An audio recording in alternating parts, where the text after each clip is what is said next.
Welcome to this week's GCN Tech Clinic, where I answer and solve your bike-related tech problems that you leave down there in the comment section below. So let's crack on with the first question this week, and it comes in from Gustavo Munoz, who says, "Hi John, can I upgrade to Shimano Di2, keeping my 105 cassette and crankset?" So they just want to buy the electronic derailleurs and levers. Yes, you can, providing that all of the components are the same number of speed, and yet it's going to work absolutely fine. With regards to the chain set, I in fact do use a 10-speed chain set with an 11-speed group set, and it works absolutely fine. And all of those Shimano Di2 components are interchangeable with one another, other than the original 7950 Di2 Dura-Ace range.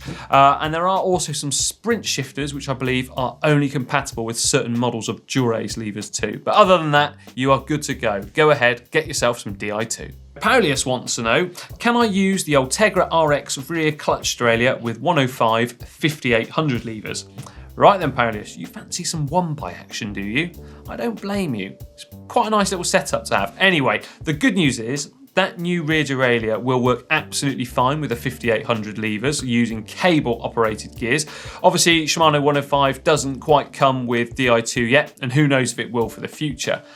And with that rear mech, that new one, that Ultegra RX that you talk about, you will be able to use a 34-tooth bottom sprocket too, helping you spin to win. Jorge Hernandez says, "John, watch your show religiously. Thanks for all the advice. I use an 11 to 23 cassette exclusively, being in Florida in the US. Is there a performance benefit in changing the cage of the Ultegra Di2 derailleur from medium to a short?" Right then, Jorge, Florida, hey? I've always fancied going there if you fancy accommodating me. Sounds nice. Now, I do understand that it's very, very flat there in Florida, so 1123 is probably absolutely spot on.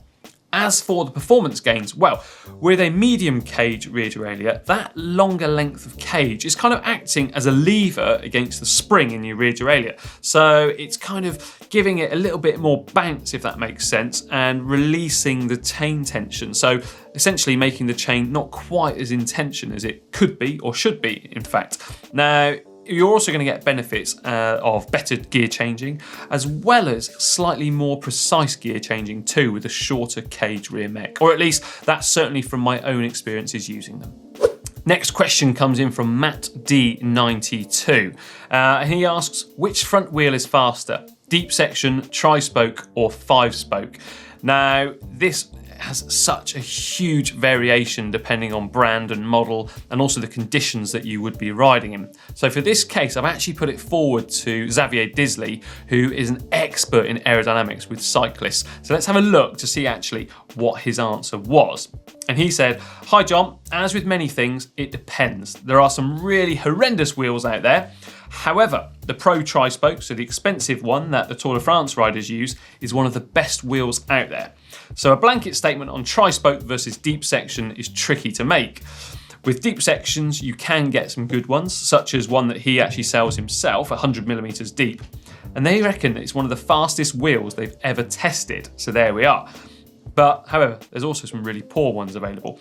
Now, 5 spokes on the track are used mainly for stiffness purposes. The trick here is to look at the spokes and make sure they're directional, as that normally indicates that it's a good one. Out on the road, people tend not to ride the 5 spokes because they can be difficult to handle, and also in high side wind conditions, which they're not designed for, they can be a lot slower than a correctly designed wheel. So there we are. I hope that kind of clarifies it, but I'm sure you can imagine there is a huge variety of wheels out there, and unfortunately we can't put our finger on the exact one for your needs. Jelly Bins would like to know, what's the best way to clean a matte finish bike? Right then, Jelly. First of all, I would say try and do this with a hose pipe. So with just some plain water, just try and rinse off any dirt or grime, not using a sponge straight away, as you could scratch the paintwork with any tiny bits of grit that are stuck to your bike. Once you've rinsed off that initial bit of dirt and grime, get yourself some hot soapy water and wash the bike as normal. If you have got some oily stains on matte paintwork, it can be an absolute pain to get rid of. Therefore, one of the best products I've ever used for this is WD-40 Bike Wash. It comes in a container, the kind of thing which you'd get some window cleaner in, that sort of thing. Simply spray that on, give it some good old-fashioned John Canning's elbow grease, and it should come off. Then, something really important to remember is to not polish the bike, because you've got to imagine that matte finish paintwork, If you magnified it close up, it would look like this. So it looked like contours of a mountain. If you start rubbing polish or wax into it, those contours disappear and they become flat. And therefore they give you a totally different appearance to what you want. So you can actually get some matte detailing product out there. So you go to a specialist bike shop or a car shop, that kind of thing, and you'll be able to get something so your bike still looks absolutely spot on. Tyler Bybee has a question now relating to shoes. My feet go numb when I ride and I'm pretty sure it's due to shoe width. I don't wear wide shoes normally, but I do wear shoes with a more open toe box. Do you have any recommendations for bike shoes that might work for me? Right then, I can relate to this because I love a wide toe box of shoes. There was a period actually for about 3 or 4 weeks where I was getting numb toes when I was cycling as well. And it turned out that actually my position was not quite right. And it wasn't the cleat position or anything like that. It was actually my handlebars a fraction too low. And for some reason, the blood flow wasn't going through to my toes. Something also worth considering is how tight you're doing up the straps if you're actually restricting that blood flow too. As regards to specific shoes, I'm an absolute nightmare with this, both with casual shoes as well as cycling shoes. Cycling shoes, I've probably got upwards of 15 pairs. Casual shoes, probably upwards of 20. Some people call it obsessive. I just call it I don't know, shopper. Anyway, what I would consider doing is having a look. It's 2 brands which have worked for me, are both Northwave and also Physique, because I like to have just a little bit of wiggle room for my toes in the end of the shoes. There are some brands out there that I just can't use. I put them on and immediately I know they're not going to work for me when out riding. So if you can, try and check out those 2 brands of shoes. Jarno Zondag is next up and asks, when I'm cleaning my bike, I often take the wheels out to clean them a bit easier, but I always struggle to place them back in straight the first try. Any tips on doing this a bit better, faster and easier? Right, first of all, Jarno, it's great that you're taking them out of the bike because, yep, you can clean them easier as well as better, and not to mention cleaning the bike too, because you can get in all those nooks and crannies. So, what are we going to advise you on this? First of all, make sure that your brake calipers are in the open position because it's going to make the wheel going in and out much, much easier. Also, ensure that you've got those 2 little conical springs on your quick release skewer. Therefore, meaning that the quick release skewer is going to sit in the correct place when lining it all up. And now a good habit to get into as well is to put your chain into the smallest sprocket, so the one with the smallest number of teeth, as opposed to the biggest number. So it could be an 11 or a 12 or a 13 sprocket. Therefore, when you're putting the wheel back in, it's actually easier to line it up because you know exactly which sprocket it's going to go onto, as well as the chain will have a little bit less tension there. And finally, when you're actually putting the wheels back into the bike, don't have the bike in a work stand. Instead, have it so that gravity is help pushing it downwards and essentially finding the right place. So that should hopefully speed things up for you a little bit. Final question this week comes from Alex Davies, who says, "Hi John, always enjoy the show."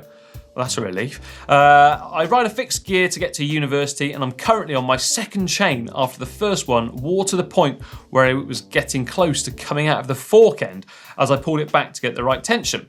The new chain is starting to wear too, and I was wondering if I could just remove a few links when I get enough tension just by pulling it back, so I can get more distance out of it before replacing it. Right then, Alex, so for a temporary solution, you could remove a pair of chain links. The only problem with doing that is the chain is obviously already worn, or certainly wearing out at quite an alarming rate.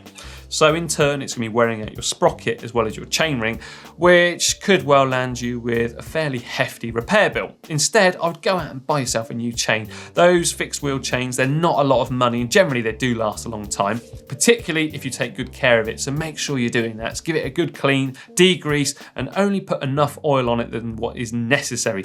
Don't go covering it. Don't go going crazy with the lube, just enough. So there we are, the end of another GCN Tech Clinic. I do hope that I've been able to help answer your technical question, problem, query, conundrum, whatever you've got. If not, make sure you leave it for me down there in the comment section below, because I do love to help answer and solve your problems so you can go bike riding again.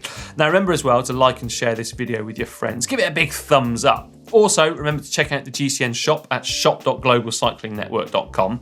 And now, for another great video, this one, how to get your paintwork looking A-OK, spot on, flashy, people want to stop you in the street for a selfie, click just down here.